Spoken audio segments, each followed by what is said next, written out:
we are doing a beautiful oil change.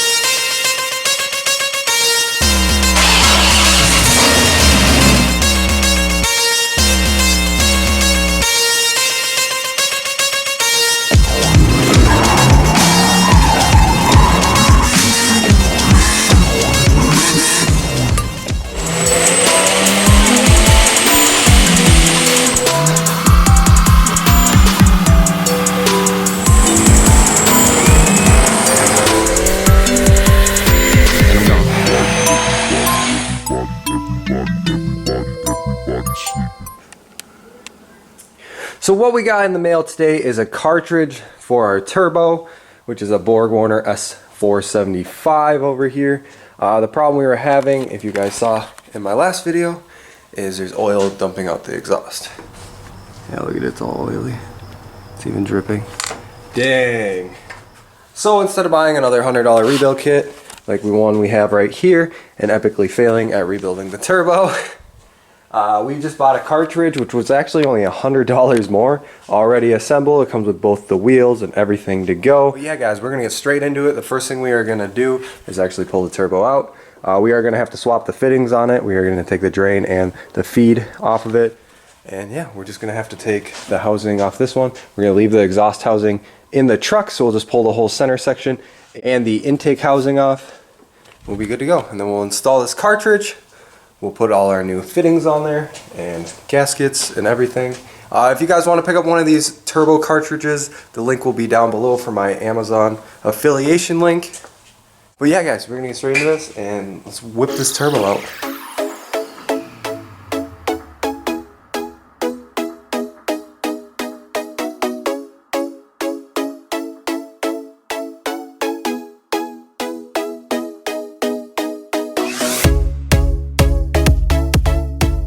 Turbo center section or cartridge or whatever you want to call it out, and you guys can see just how oily it is. You also can see my blood because those are really sharp.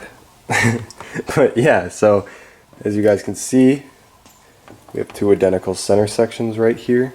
We're gonna have to transfer over the feed nipple and then also the drain flange to put on, and then other than that it's pretty much just two clamps and it bolts right back on. So we are going to take this feed nipple off. We will re-Teflon tape it. We have a gasket for the flange. We have a brand new gasket that came with the turbo. For 150 bucks, you can't beat this. Like, you don't even have to take it apart.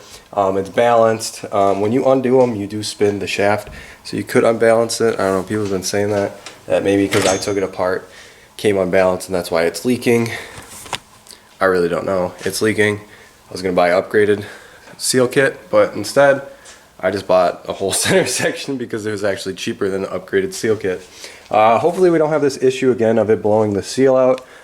Otherwise we might have to hit up borgwarner and see if we have to like put a restrictor in or something, because these do make a lot of oil pressure, probably 100 psi under full throttle.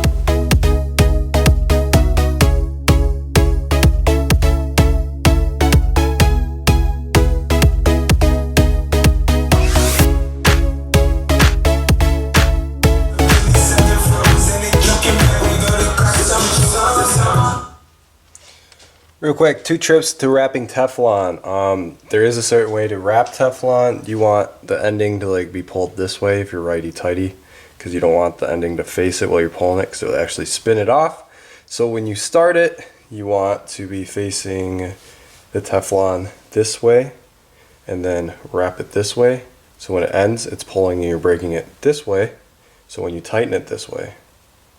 Confusing? Yes. Other thing too, when you wrap Teflon on oil fittings, even on like plugs, like oil gallery plugs, is to make sure you don't get the Teflon in here, because it will be getting into the oil system. So you want to kind of do a backup, and then like on an oil plug, when you wrap it with Teflon, you can kind of see where I wrapped it with Teflon. You start it like right here, and then you actually will take a razor blade and like trim the excess off if it's in the motor, because again, you don't want any of that to get into your oiling system.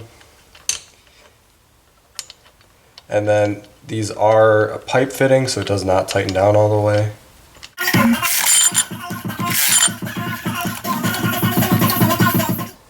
I don't know what part my camera died at, but we have the turbo and everything back hooked up. Everything's hooked back up. We got the oil feed line, the oil return line underneath is tightened and everything. We got the intercooler pipe hooked up. The only thing we don't have is we don't have the boost sense line to the wastegate not hooked up because I found a rub mark through it. So we are gonna replace that guy.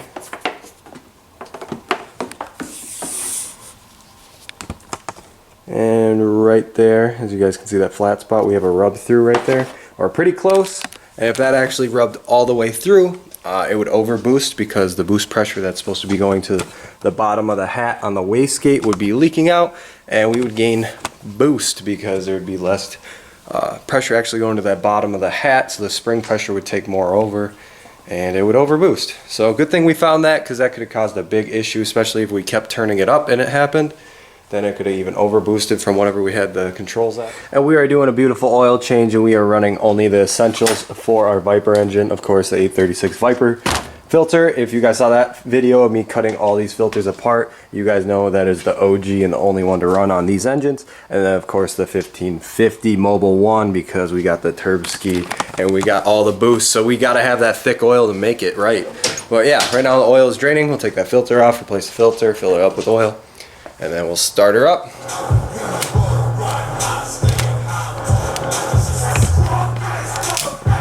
Alright, so after we got this oil filter cut open, we got absolutely zero metal shavings in here at all. And this is the 1, 2, 3rd oil change. So I think we put 10,000 miles on this engine, maybe.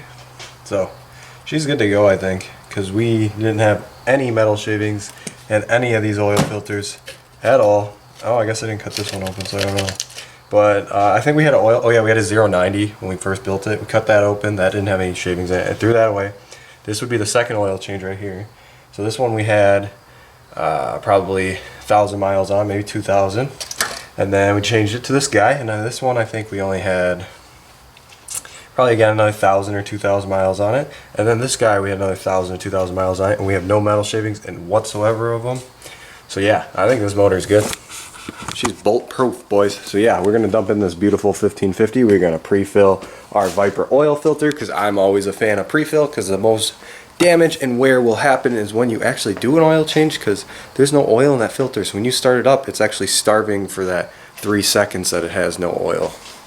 Well, it has to fill that oil filter up. So I'm always a big fan of pre-filling oil filters, especially on diesels and stuff, because those filters are gigantic and it just takes longer for them to fill up. Oh, beautiful Viper filters. If you want to see what's the inside of one of these Viper filters and compare it to aftermarket filters, 090 filters, all that, I have videos, and I'll probably put the little thingy right up there in the corner if you want to check that out. Otherwise, if you guys want to check out in the description, I'll have the link there too. But we are going to give this guy a little bit of a drink before we stab him onto the bottom of the motor. That off. And then what we are going to do is we are going to actually pre-fill this again, so we don't have that dry start. I am a huge fan of doing pre-fills.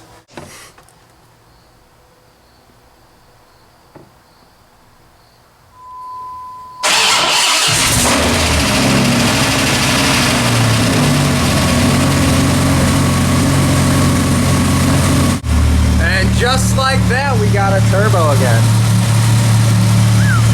So we're gonna let her idle for a little bit. It's probably pretty smoky out the back. Maybe we'll find out. Not bad at all. So hopefully this turbo holds together, but yeah. We're gonna put the air filter on, spinning like a breeze, and we should go drive it and see if it makes some boost. All the boost. But yeah, we got that vacuum line that was like kind of wearing through replaced right here. Zip tie. That'll be fine, it's not gonna go anywhere.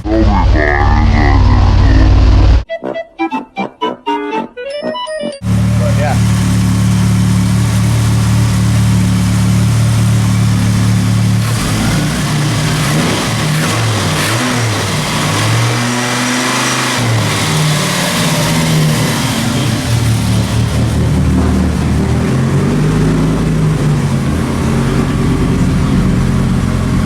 Got all the oil pressure. And my light just died. Damn. But yeah, so we got fuel pressure gauge, oil temperature gauge, we got the true boost controller, we got a wideband, volts, fuel, oil pressure, coolant, and of course the SRT 10 gauges, as you can see right there. Turn this off. And yeah, this is what an interior of an SRT 10 looks like. The only thing different between this and like a 3rd gen Ram is the gauge pack. You get this oil temp gauge. It says SRT over there. You get some infinity cool sound system with a subwoofer and this big old stick shift right there. Other than that, it's pretty much just a 3rd gen interior. It's pretty simple. On the yellow ones, that center section right there is yellow instead of silver, because we got like silver rims and stuff. We do have a new grill for this, so instead of being these billet like lines, we got like an actual honeycomb.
Guys, we just went to the Drive Cartel car show. It was awesome. I hope you guys saw the footage. It was pretty dark out. And yeah, thank you Drive Cartel for the trophy again. It's awesome winning. Big shout out to them. I hope they have some sweet photos. I think they will. Cool, their photographer was super cool. But yeah guys, we're gonna call that a video. We're driving home right now. Bye. Okay, but thank you guys for watching. As always, keep it boosted, and we'll see you guys next time.